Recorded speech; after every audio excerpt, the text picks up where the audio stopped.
स्वागत एक्सप्रेस जनसेवा न्यूज से देख लेते हैं इंदौर से बड़ी खबर। विश्व हिंदू परिषद बजरंग दल द्वारा पूरे भारतवर्ष में 6 दिसंबर शौर्य दिवस मनाया गया, जहां इंदौर में सभी प्रखंडों के साथ चंदन नगर क्षेत्र के गंगानगर चौराहे पर भेरू महाराज जी के मंदिर पर विशाल भव्य महाआरती कर शौर्य दिवस मनाया गया, जहां मुख्य रूप से बजरंग दल मालवा प्रांत के बलो उपासना प्रमुख तनुजी शर्मा, वरिष्ठ समाज सेवी व RSS के सुनील जी शुक्ला, राजेंद्र सिंधे, योगेश प्रजापत, ईश्वर प्रजापत, पूर्व पार्षद मदन प्रजापत, रमेश यादव, विजय भिलवारे के साथ सैकड़ों बजरंगी महाआरती में सम्मिलित हुए। वहीं बजरंग दल के नेता तनुजी शर्मा ने सभी बजरंगियों के साथ सर्व हिंदू समाज को 22 जनवरी को अयोध्या में रामलला मंदिर जाने का निमंत्रण दिया। वहीं अगला संकल्प काशी मथुरा मंदिर का भी दिलवाया। एक्सप्रेस जनसेवा न्यूज इंदौर से कैलाश रावत की रिपोर्ट, एडिटर कुमकुम रावत। नेहरू जी का भी रिकॉर्ड तोड़ना है कि नेहरू जी अभी तक इतना भविष्यवाणी होती है कि ऐसे प्रधानमंत्री जितना अब तक की सीटें कोई नहीं लाए, पर अगली बार जब 24 में प्रधानमंत्री जी के चुनाव होंगे तो हमें सबको संगठित होकर देश के प्रधानमंत्री को उस स्तर पे ले जाना है जो हमें देखना है। और भारत अब हिंदू राष्ट्र की ओर जा रहा है। हिंदुओं को अगर बचना है तो भैया आपको बता दूं मैं, देश के प्रधानमंत्री मोदी जी को लाना होगा, वरना कन्हैया कुमार राजस्थान में कैसे गले काटे, छत्तीसगढ़ में वहाँ पे जब हो गए आप वहाँ पे हिंदुओं के साथ धर्मांतरण की घटनाएं हो रही, मध्य प्रदेश में ऐसी कितनी घटना हो रही जबकि सरकार बीजेपी की। तो इनके ऐसे पावर में है कि सरकार होने के बाद में दम खोल के हमसे सीधा छोड़ के बात करते हैं। तो भैया सरकार जब इनकी आ जाएगी तो फिर ये क्या करेंगे, घर में घुस के गले काटेंगे।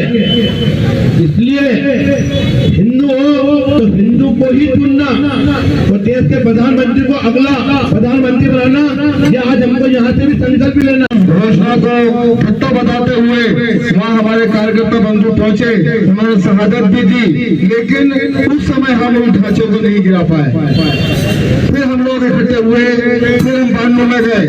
90 में मैं यहाँ पर विश्व हिंदू परिषद का प्रखंड संयोजक होते हुए वाहिनी प्रमुख था।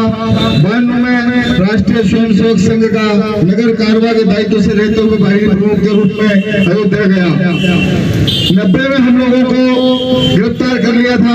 हमारे साथ में राजमाता सिंधिया थी और अन्य नेता थे, ले जाके जंगलों में छोड़ दिया। आप लोगों को बहुत आश्चर्यजनक बात बताता हूँ, उस समय वहाँ का एक बड़ा भारी डाकू था, ददुआ डाकू। आप लोगों ने नाम सुना होगा।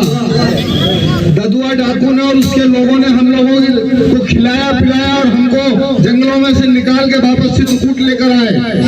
हम लोगों को उस समय कहार समाज, केवट समाज के लोग मिले, उन लोगों ने हमको खाना पीना दिया और हम लोगों को कहा कि हमारे पुरखों ने राम की सेवा करी थी और आप लोग आज राम की सेवा के लिए आए, हम आपकी सेवा करके धन्य हो गए। इस तरीके के वातावरण में रहते हुए हमने उस समय संघर्ष किया। जब हम 92 में ढांचे को गिरा कर आए तो हम जब यहाँ शौर्य दिवस मनाते थे तो यहाँ का प्रशासन कांग्रेस का था, हम लोगों को घर घर दीपक तक नहीं जलाने दिया जाता था। आज का ये शौर्य दिवस हम बड़े धूमधाम से मना रहे हैं और आज के ही दिन हम वहाँ पर राम मंदिर का निर्माण होते हुए देख रहे हैं। और ऐसे शौर्य दिवस अब भारत में कई आएंगे, जैसे 370 चली गई, जैसे हमने पाकिस्तान के अंदर जाकर आतंकवादियों को मारा, इसी तरह देश में जो सनातन को गाली दे रहे हैं, सनातन को खत्म करने की बात कर रहे हैं, उन लोगों को भी यहाँ की आप जैसी सनातनी समाज जो है वो इनको सबको नेस्तनाबूद कर देगा और पूरे भारत के अंदर सनातनियों का राज होगा, हिंदू का राज होगा और हमारे राम भगवान का राज होगा। जिस तरह से वो राम राज चाहते थे उसी तरह का राम राज होगा। आप सभी से मेरा बार बार एक ही निवेदन रहेगा कि आप लोगों को चुनाव के टाइम पे अपने आपसी भेद भुलाकर, जात पात के जो भेद तो दूसरी पार्टियां हम लोगों के बीच में डाल रही हैं, हमको जात पात का भेदभाव छोड़ना है। हिंदू हिंदू सोदरा सर्वे, हम सभी हिंदू एक भाई हैं, न पतितो भवेत्। हमको